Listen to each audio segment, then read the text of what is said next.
በስመ አብ ወወልድ ወመንፈስ ቅዱስ አሐዱ አምላክ አሜን። ብሩካን የእግዚአብሔር ልጆች የተባረካችሁ በእግዚአብሔር የተወደዳችሁ በእግዚአብሔር ጸጋ የእግዚአብሔር ልጆች ተብለን እንድንጠራ እንዲህ ያለውን ፍቅር የሰጠን ጌታችን ኢየሱስ ክርስቶስ በመስቀል ላይ በመሰቀሉ ዕዳ በደላችንን የከፈለልን የተከፈለለት የዳነ ሕዝብ ያረጋችሁ መንፈስ ቅዱስ የርስትን መያዣ የዘላለም ሕይወትን ዋስትና በማህተሙ አትሞ የሰጣችሁ ሁላችሁ የእግዚአብሔር ልጆች እንደምን ቆያችሁ? ሁሉን የሚችል አምላክ ጌታ ስሙ የተወደደ የተመሰገነ ይሁን። የእግዚአብሔር ልጆች ክብር ምስጋና ይገባዋል። አሁን መንፈስ ቅዱስ ሊናገረን ያሰበው ርዕሱ ላይ እንዳያችሁት ለምንድን ነው ሰው ከፍተኛ የሆነ የስሜት ቁጣ የሚያድርበት ራስን ስለማጥፋትም አንዳንድ ጊዜ እንዲያስብ የሚሆነው ምንድን ነው? ስሜቱን መቆጣጠር እስኪያቅተው ድረስ የሚደርሰው እንዲህ አይነት ሁኔታ ውስጥ ስንገኝ ምን ማድረግ አለብን የሚለውን ከእግዚአብሔር ቃል አንጻር ነው የምንማረው። ይህን ትምህርት ምናልባት ቀጥተኛ ሊመለከተን ይችላል፣ ላይመለከተንም ይችላል። የማይመለከተን ደግሞ ከሆነ ይመለከታችኋል ብለን ለምናስባቸው ሰዎች ሼር ልናደርግ ይገባል። በጣም ብዙ ወጣቶች በአሁኑ ሰዓት በተለያየ ቦታ ራስን የማጥፋት ልምምድ ሙከራ ሲያደርጉ ታያላችሁ። በትክክልም ተግባራዊ አድርገው ለቤተሰቦቻቸው ሀዘን የሆኑ ልጆች አሉ። እነዚህ ልጆች አሁን የምንሰማውን ወይም ደግሞ እግዚአብሔርን ቃል መጽናናትን ቢሰሙ ኖሮ ውሳናቸውን እንደዛ ያደርጉም ነበር። ሰው በትንሽ ነገር ከጥፋት ሊመለስ ይችላል። ግን ብዙዎቻችን እውነትን ስላላወቅንና ያን እውነት ደግሞ ለምንወዳቸው ቤተሰቦቻችን ስላላካፈልን የሚመጡ ነገሮች ናቸው እነዚህ። ዛሬ የሐዋርያው ቅዱስ ጳውሎስን መልእክት ኤፌሶን ምዕራፍ 5 ቁጥር 18 ላይ ስለዚህ የጌታ ፍቃድ ምን እንደሆነ አስተውሉ እንጂ ሞኞች አትሁኑ በሚል መነሻ ነው የምናየው። እንግዲህ የጌታ ፍቃድ በእኛ ላይ ዓለም ሁሉ እንዲድን ነው፣ ሁላችን እንድንድን ነው፣ እንድንሞት አይደለም።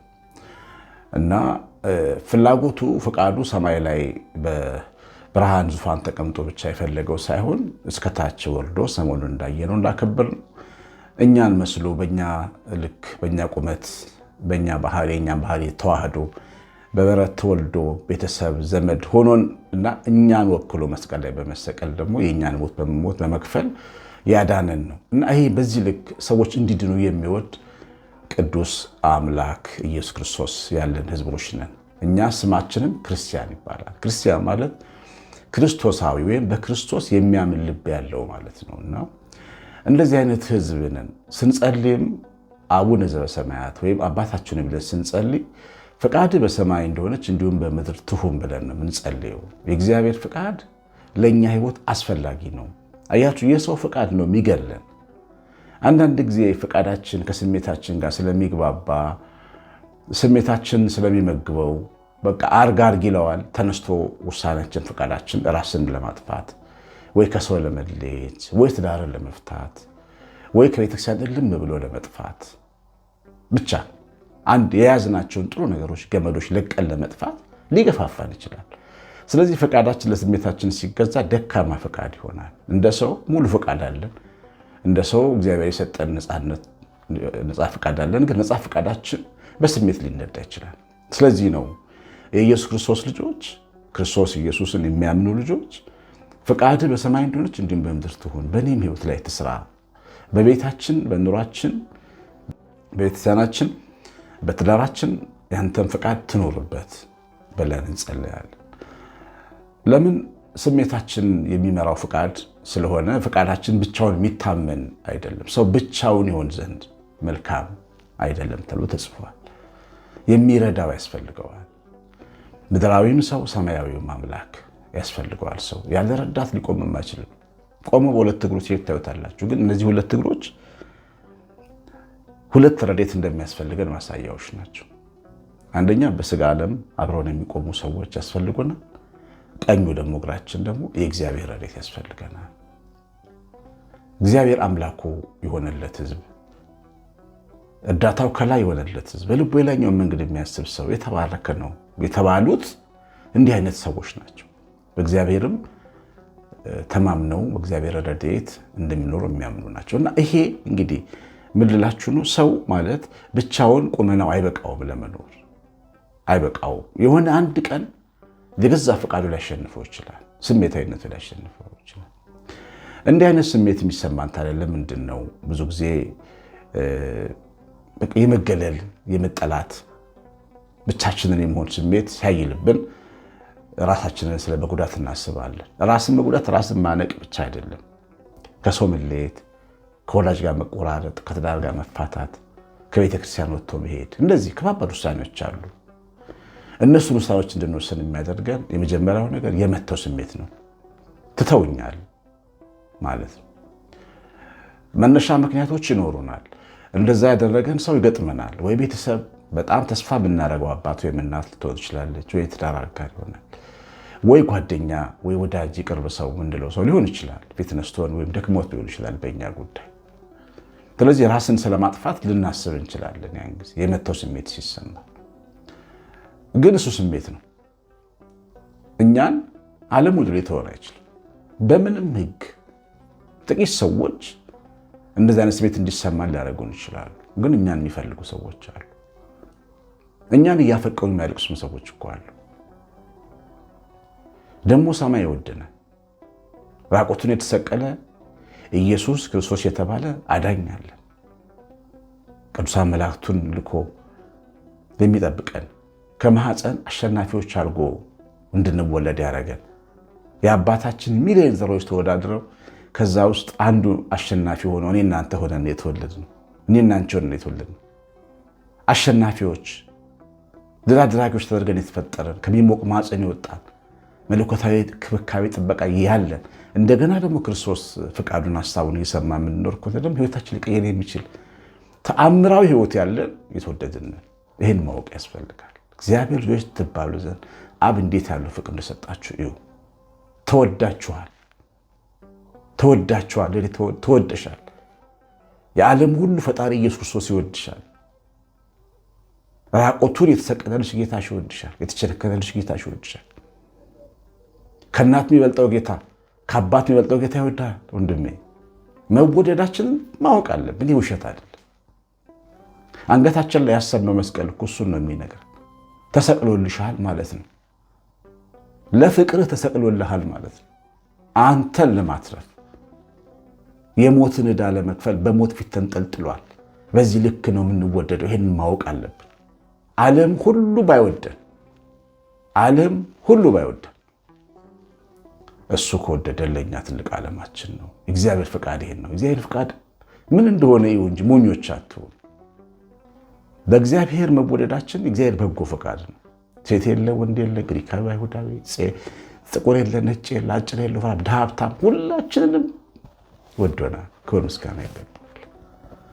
እና መወደዳችንን ስለማናቅ ራሳችንን ለማጥፋት ወይም ለመጉዳት ምን ሞክረው። ሁለተኛው ስሜት አዳሪዎች፣ በስሜት አዳሪዎች ስንሆን ነው። ስሜት ቅዱስ ነገር ነው። ግን ስሜት ወደ ቅዱስ አይደለም። በሰይጣን ሐሳብ ሊጠለፍ ይችላል፣ ሊደክመው ይችላል። ሲደክመን የሚሰማ ሌላ ነገር ነው። ማረፍ ነው የምንፈልገው። አንዳንድ ጊዜ አልጋ ላይ ተኝቶ ማረፍ ብቻ ላይሆን ይችላል። መቃብር ገብቶ ማረፍ እንፈልጋለን። ስሜታችን እንደዚህ ሊለን ይችላል። ሕይወት ግን ስሜት ብቻ አይደለም። ሕይወት ምክንያትም ነው። የምንኖርላቸው ሰዎች አሉ። የወለደች እናት ስላንተ የምትጸልይ ጠዋትና ማታ ቤተክርስቲያን እየሄደች ስላንቺ የምትጸልይ የሚጸልይልህ አባት፣ ወይ ደግሞ ልጆች አባዬ ይኖርልን እያሉ የሚጸልዩ ልጆች፣ እናቴ ትኖርልን ብለው የሚጸልዩ ልጆች አሏቸው። እህቶች፣ ወንድሞች እህቴን ጠብቃት እያሉ የሚጸልዩዋል። እኛ ሄደን ተንጠልጥለን ብንሞት እንዴት እንደምንሰብራቸው አታዩ? ምን አይነት ኃጢአት እንደምንሰራ ከራሳችን አልፈን ሰው ልብ ውስጥ እያችሁ። ስሜታችን እረፍት ነው የሚለን መንገድ በጣም ብዙ ቀውስ ነው። ሰው የመጨረሻ ሕይወቱን ሰቅሎ ሲገድል ወይም ገድሎ ሲሞት ራሱን ቀጥ ብሎ የሚሄደው ወደ ሲኦል። ለምን መሰላችሁ? መቅደሱን አፍርሷል። በቃ ፈቃዱን ሙሉ ለሙሉ ሰብሯል ማለት ነው። ለምን? የትኛው ችግር ከሲኦል በልጦ ያውቃል? ስሜታዊ አትሁን። በስሜት አዳሪ እንዳንሆን ትዳራችንስ ቢሆን በትነን የት ነው የምንሄደው? ምን የሚመች ዓለም አለ? ግምታችን የሚመች ዓለም የሚያሳየን ግን እውነት አይደለም። ብዙ ነገራችን ነው የሚበላሸው። ቆይተን የምንጸጸትበት ውሳኔ የምንወስድ ቸኩላችሁ ትዳራችሁን ለመፍታት አትወስኑ። ጥሩ ስራ እየሰራችሁ ከሰው ጋር ተቀያይማችሁ ቸኩላችሁ ስራችሁን ትታችሁ ለመውጣት አትሞክሩ። እግዚአብሔር የሰጣችሁን እርሻ አትናቁ። እንደ ሩት ታማኝ ሆናችሁ ስሩ። ጎንበስ ቀና ማለት ያለ ነው። መሰደብ መናቅ ያለ ነው። ስድብን ጠግባችሁ ስሩ። ቀን እስኪመጣ ድረስ ስሜት አዳማጭ ብቻ መሆን ነው ራስን ለመጉዳት ምክንያት የሚሆነው። እያችሁ ግን ህይወት ምክንያታዊ ነው። ቅድም እንደተባለ ብዙ ምክንያቶች አሉ። እኛ የምንኖርበት ምክንያት የተሰቀለው ኢየሱስ ክርስቶስ ለእኛ የሞተው ኢየሱስ ክርስቶስ የከፈለልን ዋጋ አንዱ ትልቁ ምክንያት ነው። ሁለተኛ ግን እኛ የሚፈልጉ በጣም ሰዎች አሉ እና እንደዚህ አይነት ውሳኔዎች እንድንወስን የሚያደርገን ሁለተኛው ከባዱ ነገር ይሄ ነው። ሶስተኛ ምን ይመጣል ብለን ውጤትን አለማሰብ ነው። ሰው ሁል ጊዜ ጌታ እንዳስተማር ሊጀምር ተነሳ መደምደም አቃተው ይላል። ቤቱን ሊሰራ ተነስቶ ሊፈጽም አቃተው ይባላል። ቤቱን ሰርቶ ፍጻሜውን ሳያበጅ ቢሄድ ይላል ጌታችን በወንጌል። በህይወታችን ውስጥ አንድ ነገር ጀመርና ፍጻሜው ምንድን ነው ማየት አለብን። ራሴን ጎዳሁት ገደልኩት ልበል፣ እሺ ከዛ ፍጻሜው ምንድን ነው? ራሴን ኑሮዬን በተንኩት ፍጻሜ ምንድን ነው? ስራዬን ተውኩት ፍጻሜ ምንድን ነው? ወዳጆችን ተጣላው ፊት ነሳው ከዚህ በኋላ እንዳትመጡብኝ ብዬ የልብ ጓደኞችን በስሜት ሆኜ አስቀየሙ፣ ከዛ ፍጻሜው ምንድን ነው? ገንዘቤን በተንኩ፣ ከዛ ፍጻሜ ምንድን ነው? ማየት ያስፈልጋል። ሁልጊዜ ፍጻሜውን የማይመለከት ሰው ነው ከባድ ጥፋት የሚያጠፋው። ከባድ ጥፋት ጀመረ መደምደም አቃተው ለሚባለው ሰው ምን ሆነ? ግን ሁሌ ስንሰራ ምንድነው የማተርፈው? ምንድነው የማገኘው? ምንድነው የማጣው ማለት ያስፈልጋል። አሁን ይሄንን ስሜት አሁን የምንጋራው ስሜት እኔም ሰባኪው ተሰምቶኛል። ሁሉም ስሜት ግን ፍጻሜውን ደግሞ እናያለን እንደ እግዚአብሔር ቃል። ሐሳቡ ምንድነው? የእግዚአብሔር ሐሳብ በመጀመሪያ የኖርኩበት የመኖሬ ምክንያት የመኖራችን ምክንያት መድኃኔዓለም ምንድነው የሚለው እግዚአብሔር ፈቃድ ምን ይላል በውሳኔ ላይ ማለት ያስፈልጋል። ዝም ብሎ ብቻችንን ካበድን ግን ገደል ነው የምንገባው። እግዚአብሔር ምን ይላል? መጽሐፍ ቅዱስ ምን ይላል? መጽሐፍ ቅዱስ ተው እያለን ገደል ከገባን በቃ ራሳችን ላይ ፈረድን ማለት ነው። ምን እናደርገዋለን? አላየኩትም ያስቆሮቱን ሰው ይሁዳን። ያስቆሮቱ ሰው ይሁዳ የወንጌል መጽሐፍን አልተማረም አላነበበም፣ ግን ከጌታ አፍ ተምሯል። የሚሰራው ውሳኔ ራሱ ውጤቱ መጥፎ እንደሆነ ጌታ ነግሮታል። እኔን አሳልፎ የሚሰጠኝ ባይፈጠር ይሻለው ነበረ ብሎታል። አልደነገጠም። ከእግዚአብሔር ፈቃድ ይልቅ የራሱን ፈቃድ ተከትሎ በሳርና ዛፍ ላይ ተንጠልጥሎ ሞተ። የህይወቱን መንገድ አበላሽ፣ ራሱን ጎዳ። ማሰብ ይፈልጋል ሁልጊዜ ውጤቱን። እያችሁ እግዚአብሔር ቃል ምን ይላል ማለት ያስፈልጋል። እግዚአብሔር አታርግ ካለ መቆም አለበት። እግዚአብሔር ፈቃድ ምን እንደሆነ አስተውሉ እንጂ ሞኞች አትሁኑ። በዚያ ውሳኔ እግዚአብሔር አይጎዳም፣ የምንጎዳው እኛ ነን። መቼም በሰው ውሳኔ እግዚአብሔር ተጎድቶ አያውቅም። በሰው ኃጢአት፣ በሰው ድካም፣ በሰው ቁጣ፣ በሰው ስሜታዊነት አምላካችን ተጎድቶ አያውቅም።